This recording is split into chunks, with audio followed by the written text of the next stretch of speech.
Welcome back, football fam. We here with another one. It's going to be the NFC South draft review with a couple of draft grades on some picks. Tyler, without further ado, you ready to jump this thing on off? Let's do it. All right, man, let's do it. Let's start with the team out of the ATL. We're going to start with the Atlanta Falcons. They did not have a first round draft pick, but they came in second round, pick 48. They draft brother of AJ Terrell, Avion Terrell, to play on the other side of the defense at corner. I like that pick a lot. They got in the third round, they got wide receiver Zachariah Branch, keeping it in state, going to get the Georgia Bulldog wide receiver at pick 79. In the fourth round, pick 134, they got linebacker Kendall Daniels from Oklahoma. He's a linebacker who can do a little blitzing and drop out in coverage a little bit. Nice little depth piece. Didn't have a fifth round pick. They had 2 and a 6 at 208 and 215. They got two defensive players, defensive tackle Antario Thompson from Washington. And my favorite pick of their draft, Leonard Perkins Jr. from LSU, the linebacker. Uh, can do a little bit of edge work, but I think they're going to keep him at the second level in the NFL. And last but not least, seventh round, pick 231, offensive lineman out of Ohio State, Ethan Owana. Hope I said that right. Tyler, what do you think of the Falcons draft? I give it a C plus. I feel like they reached with Branch and Daniels. I really like the Harold Perkins pick a lot. That's a steal. I think he has a chance to be a starting linebacker on that team. Like he's that talented. Like I love me some Harold Perkins, but I think corner was a need, and they did draft Terrell. I think they just drafted him because that's his brother. I mean, we weren't too high on him. We like him, but I think we think there's better corners out there around that range. But I'm not mad at it, but I give him a C. Also, I tend to agree with you on that. There were better corners out there. But like I said, you already know what you're getting because you got your brother on the team. You're looking for maybe he's kind of in the same mode as him. I did like Zachariah Branch. I'm trying to see where we had Zachariah Branch ranked at. He wasn't Uh, in the top 65. isn't what? He wasn't in the top 65. Definitely. I think he was top. I want to say he was top 30. I don't think he was, dude. I don't think he was ranked. You don't think Zachariah Branch? You know what I'm thinking about? KJ Concepcion. My This bad. dude was I no. like Zachariah Branch. Yeah, he wasn't ranked. So I think it was a I reach. think I think he did more at USC than he did at Georgia. I think it's more Georgia than anything. This kind of man just had him doing a bunch of bubble screen routes. Exactly. They really, I think he can do more than that. I think you'll see that in Atlanta. But I think I'm with you. The Harold Perkins Jr. pick in the sixth round, the 215. Great value. Probably the best pick they made. I'm not mad at the draft. I give it a B. Too I think Harold generous. Perkins saves it a lot. Yeah, he definitely. That's why he gets to see is the C because him and Terrell. But like I said, they reached with Branch. If you wanted a receiver that wanted to do bubble screen, you could have got Scott Bell. Yeah, I think we'll see he's a little bit better than that. Well, hopefully he's better than that. But I think he did more USC. I'm hoping that they get that player. Well, I think he did take a step. they needed number two, and I don't think he's a number two receiver. Definitely not. Not right now. Moving on, the next team up is the New Orleans Saints. They had a plethora of picks this year. Opened up in the first round with the eighth pick, and they go injuries be damned. They want Jordan Tyson at Arizona State. Second round, they go pick 42 to go Christian Miller from Georgia. Third round, pick 73, they go Oscar Delp, also from Georgia, the tight end. And then fourth round, pick 132, they go Jeremiah Wright from Auburn. Interesting story with him. Jeremiah actually started his career out as a defensive tackle, and he played like 6 games his first year. Set out the next year because of injury, and then the following year he switched to the offensive line. But he's a big body guy, maybe 6'5", 315, 320, and he's pretty good in the run game. I think he's a little raw. It's probably why he got drafted where he was. But I think as interior lineman go, he might be a steal.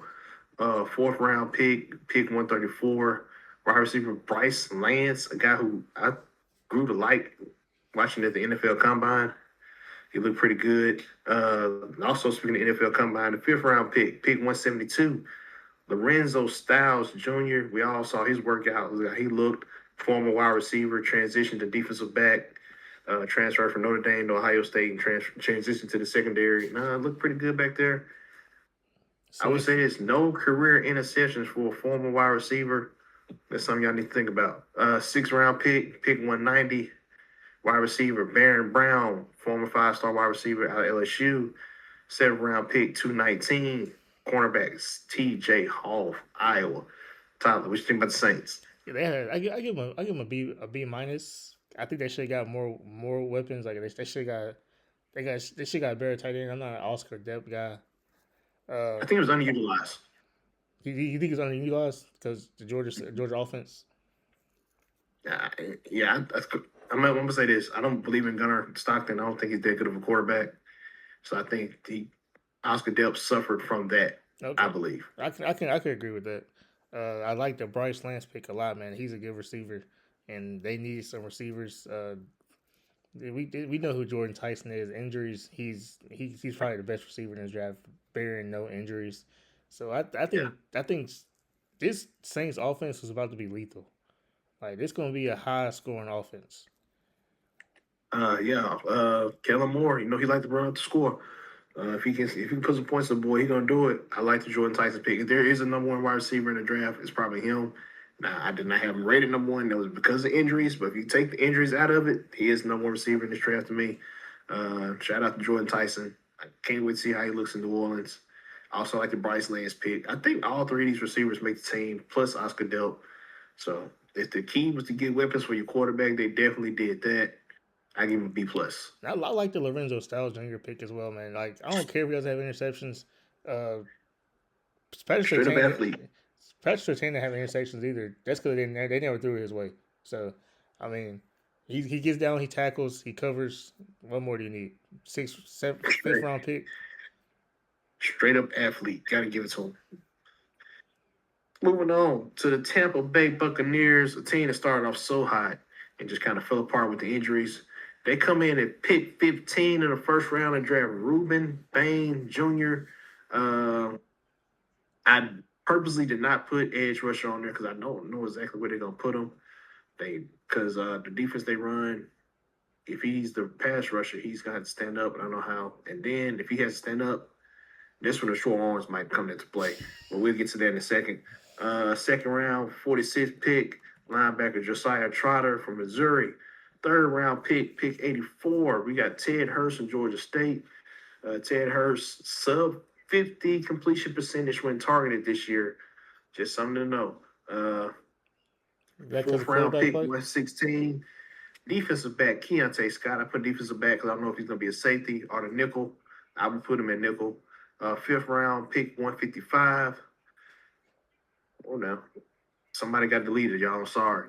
But pick 160. I can go find it for you real quick. Yeah, pick 160, Billy Strunt from Notre Dame, and then we got sixth round pick 185, ball, but what's that? Bear Sharp from the Yeah, LSU. Brad Sharp, former quarterback Yep, former quarterback. Yep. turned. Man, the Bucks had a good weekend, man. You got Keontae Scott in the fourth round, Ted Hurst in the third. So you got Meka Ibuka, Chris Godwin, and Ted Hurst. That's your Mike Evans replacement right there. Yeah, and pick 155 was defensive tackle Demonte K. Park from Clemson, athletic defensive tackle, running sub 4.840, and he's over 300 pounds. So that's impressive. So Tyler, this is my concerns with this. I like Room Jr. I think he's the best pure. Well, I ain't gonna say pure. I think he's the best edge rusher in the draft when you combine the run and the pass rush. Probably second in the pass rush to David Bailey. Uh, but you put his hands in the dirt, his bend is so parallel to the ground. Short arms don't matter. But in the defense, the Bucks run, he'll basically be outside linebacker standing up trying to get past the tackles with speed, which he can do, but it's not his. That's not the top of his. That's not the best part of his game. So I think that's when the short arms could be coming to play. Do you have any concerns about that? I don't have any concerns if Todd Bowles changed the way he runs his defense a little bit.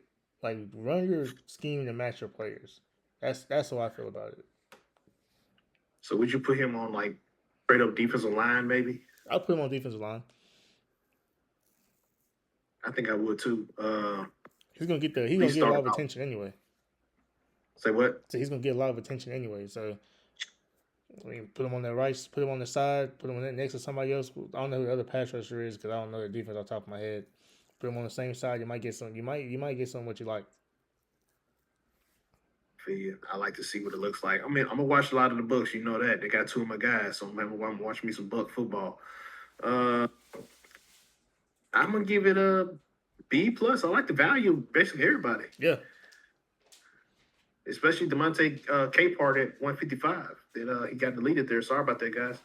But yeah, he I like him. Keontae Scott. I think they killed it in the middle rounds. Honestly, from Ted Hurst on down, they did real good. I think Ted Hurst gonna thrive behind with Baker Mayfield and Mecca Ibuka. I got to see what Ted Hurst looks like at the top level.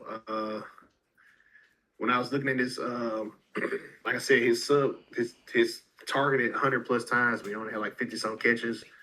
That kind of concerns me. So I don't know if that was that the quarterback I think he's a constantly quarterback. targeting him when he couldn't catch the ball, I think he's a or was he quarterback. just missing passes? So, you know, I didn't see enough Georgia stuff. I think I saw him play in the Senior Bowl in the combine. I haven't seen him play actual games, so I want to see what it looks like. So yeah, shout out to Ted Hurst. Can't wait to see him on the field. I'm gonna be watching him heavily this preseason. I'm gonna give it a B plus though. Yeah, I give it a B plus as well. They did great. All right, man. Moving on to your closet team, the Carolina Panthers. You want to go through the picks? Yeah, we got spoiler alert A plus picks right here. A plus, man. I can't think of the GM's name off the top of my head, but he's a good GM. First round pick, we got Monroe Freeling. You're good. He will be the left tackle next year after the other guys. 1 year is up. Yeah, he's the plug and play guy. You got Lee Hunter at the pick 49 in the second round. Chris Brazil, third round. This is a great spot for him. I'm thinking he was going second, maybe first, but in the third round you get Chris Brazil, perfect. Will Lee from Texas A&M in your fourth round. Sam Hike, who didn't allow a sack the whole, and he didn't allow a sack in like 300 something snaps. That's impressive for a center. No sacks. Then you got safety Zachy Wheatley. Don't really know much about him. He went to Penn State, so I guess he's a good safety. Then you got linebacker Jackson Kowach from Miami, Ohio. Don't know much about him. Didn't watch much about Miami, Ohio, but I trust that he's a good linebacker. If I could just talk on the class, I think Monroe Freeling is the best left tackle in this draft, and I do mean the best left tackle in this draft. So if you have an offensive lineman on your team that play left tackle, Monroe Freeling was better than him. When we go to Lee Hunter, I wasn't a big Lee Hunter guy, but you talking about a guy that can come in there and plug the middle. That's definitely him. I would have probably preferred Big Citrus, but I don't think I would pick either one of them at 49. I probably got him in the third, but you got a guy like Chris Brassel, who I think would have went to the Titans at pick 90 in the third round. You got him at 83. That was a big grab. Will willing tackler, gets beating coverage a little bit, but he's feisty like him. Sam Hyatt, probably the best center in this class. You can throw Logan Jones and Connor Lew in there as well. It's a Key Wheatley. I don't know what happened this year. He was a lot better last year. Jackson Kowait, like I said, 7th-round pick. There's no such thing as a bad 7th-round pick. I didn't watch a lot of Miami, Ohio. Could be a diamond in the rough. Another B plus. I like it.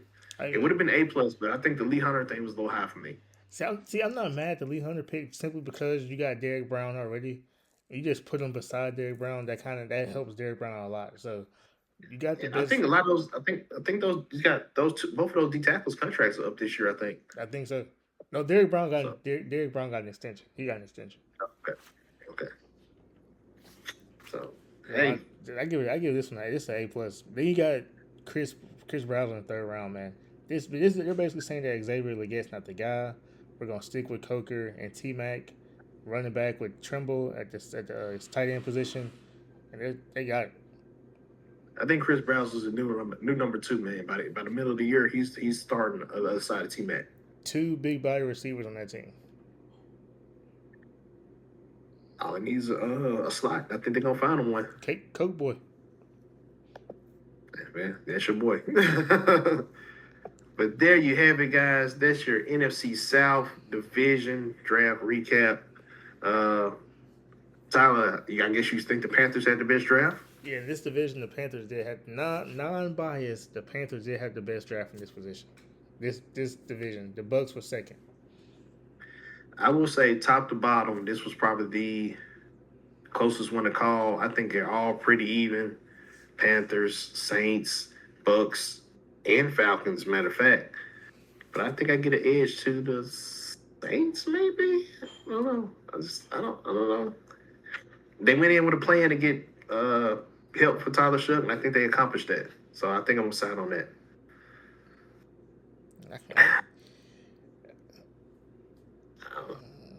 Maybe Lee Hunter was like 10 picks later. Oh, Will Lee about to learn from J.C. Horn. That's all I'm going to say. Who? Will Lee about to learn from J.C. Horn. Hey, that's a good look. That's a good look. That's one good player to learn from. Hey, you guys get down in the comment section and tell me which division had the best draft. Was the Falcons, Saints, Bucks, Panthers? We'd love to hear your input on that. What player drafted in the division will have the biggest impact? Is there a Rookie of the Year candidate in the bunch? Tell me why it could be possibly Jordan Tyson from the Saints, or maybe even Chris Brazel. I don't know. Ted Hurst. How do y'all think Ted Hurst? How do y'all think Ruben Bain will look in the Tampa Bay defense? Where would you play him? Where would y'all play Keontae Scott? I don't know. Do y'all like the rebuild offensive line by the Panthers? I do. Get down in the comment section. Talk to us. Thanks for all the love, support. With that, we out. Peace.